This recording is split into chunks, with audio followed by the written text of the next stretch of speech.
Aí, galera, estamos de volta para o nosso último e menor bloco. Eu peço perdão a vocês, mas infelizmente eu tenho um compromisso inadiável e vou ter que deixá-los um pouquinho mais cedo. Nossa aula vai ser menor, mas é só essa vez. E eu queria só mandar um abraço para a galera que está escrevendo. Mais uma vez eu peço perdão por não poder responder as perguntas todas, mas a Fernanda Rigotti manda uma pergunta excepcional, né, falando sobre a questão da espionagem e o fato do Brasil não abrigar o Edward Snowden. Fernando, o problema é o seguinte: o Brasil depende muito economicamente dos Estados Unidos, né? Os Estados Unidos é o nosso segundo maior parceiro comercial, só atrás da China. Então o Brasil não tem ainda tamanho para tomar uma medida dessa, uma reação dessa, que poderia ter um efeito muito negativo economicamente. E eu diria mais, Fernanda, na diplomacia, Brasil e Estados Unidos andam às turras, né? O Brasil e Estados Unidos andam tendo uma série de rusgas, né? De rompimentos.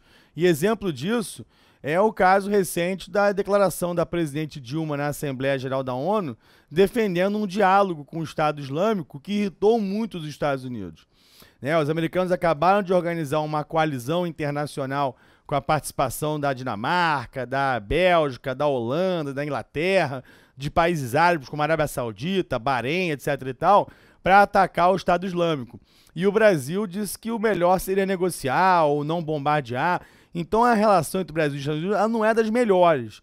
Mas abrigar o Snowden aqui seria uma reação que talvez o Brasil não tivesse condição de suportar a reação deles. Repito, porque economicamente somos muito dependentes ainda, né? E, então a questão é essa. Você até fala uma questão interessante, dizendo o Brasil poderia se juntar à Rússia. Isso o Brasil tem feito.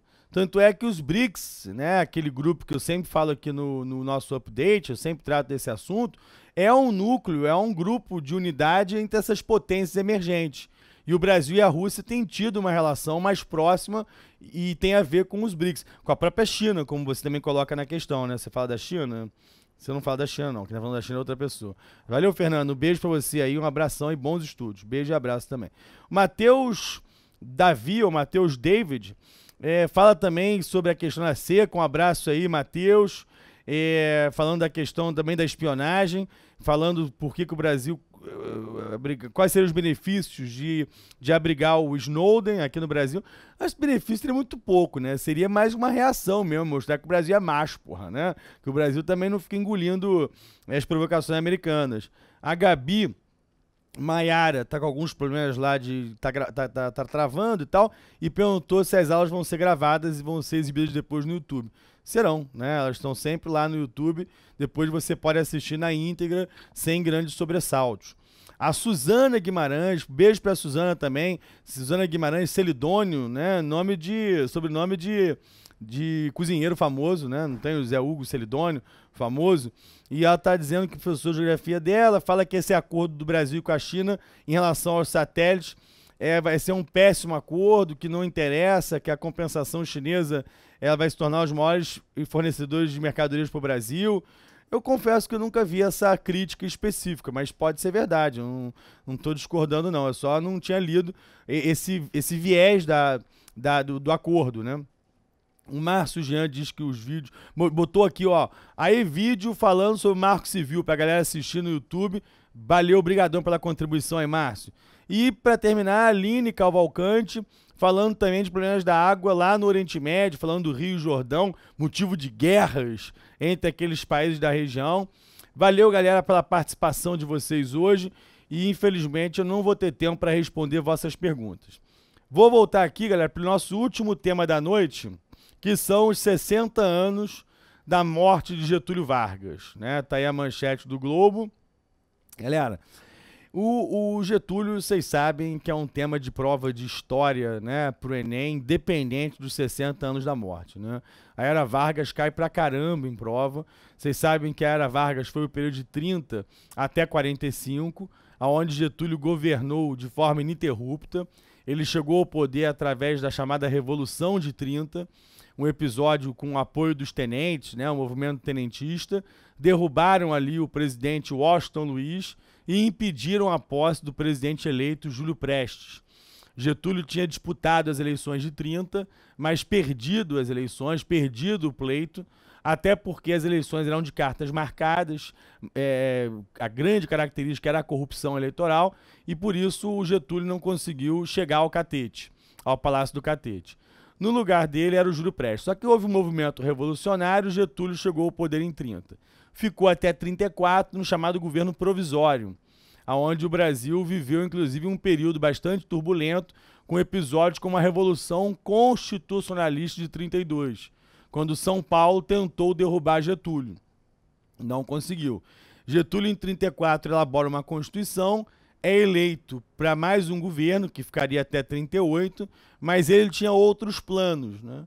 E acabou que em 37 acontece um golpe de Estado, Getúlio fecha o Congresso, cria uma nova Constituição e vai governar como uma ditadura, como ditador, até 45. É a famosa ditadura do Estado Novo, né? Com características muito parecidas com o regime italiano, fascista, né? Com alguns traços da Alemanha nazista, algumas coisas, né? E aí foi o período até 45.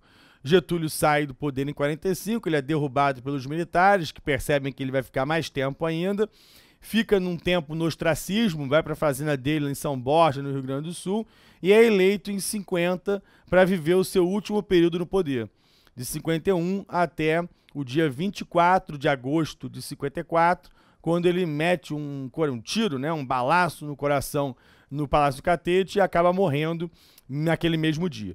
Foi um episódio dramático, né, e que marcou a história do Brasil por essa dramaticidade e pelo longo período que Getúlio governou. Então, é sempre bom você conhecer a fundo esse período da história do Brasil, da Era Vargas, entender um personagem multifacetado, né, um personagem que foi democrático nos anos 50, foi autoritário nos anos 30, 40, se aproximou da AIB, que é a Ação Integralista Brasileira num dado momento, foi tenentista no outro momento. Então, é uma figura, né, que é difícil de você ler de uma maneira só, né? Ele tinha personagens dentro da própria pessoa, da própria figura. E aí eu aconselho, mostrar para vocês aqui o nosso último slide, a leitura, quer dizer, não aconselho que vocês não vão ter tempo de ler isso, né? A leitura sobre a biografia de Getúlio em 3 volumes, que começa desde o nascimento dele até a morte, e que é do jornalista Lira Neto, um livraço, aço, em todos os sentidos, também é grande pra caramba. Eu não consigo parar de ler, porque o livro é grande, por isso que eu não consigo parar de ler, né, piada? Mas o livro é muito bom. Eu tô no 3º volume, acabei o 2º volume ontem e entrei no 3º volume para tentar chegar ao final. Então eu tô completamente envolvido aqui com Getúlio Vargas. Então é uma leitura bem legal também, tá? Galera, eu vou terminar aqui. O nosso update teve alguns minutos a menos, mas infelizmente foi problema técnico. Na próxima semana, quando eu voltar, teremos um programa cheio, sem problemas nenhum, e bons estudos para a galera, que a pessoal continue aí com afinco para o Enem, que está chegando, 9 de novembro, 8 e 9 de novembro, não é isso? Então, boa sorte, faltam só alguns fantásticos, hein? Cuidado, hein? Um abraço a todos, até mais, tchau.